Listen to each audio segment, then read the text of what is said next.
সূরা ইখলাস কখন পাঠ করলে সাথে সাথে ফলাফল পাবেন?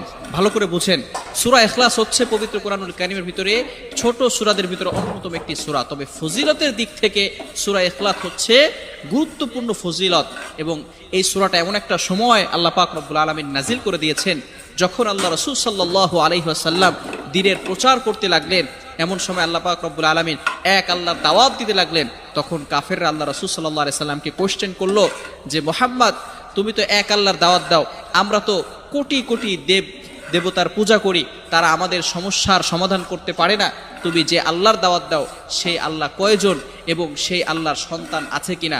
সাথে সাথে আল্লাহ পাক রব্বুল আলামিন এই কাফেরদের প্রশ্নের উত্তরে আল্লাহ রাসূল সাল্লাল্লাহু আলাইহি সাল্লামের কাছে এই সূরাটি নাজিল করলেন, কুল হুয়াল্লাহু আহাদ আল্লাহুস সামাদ লাম ইয়ালিদ ওয়া লাম ইউলাদ ওয়া লাম ইয়াকুল লাহু কুফুয়ান আহাদ। আল্লাহ পাক রব্বুল আলামিন এক, অদ্বিতীয়, এবং আল্লাহ পাক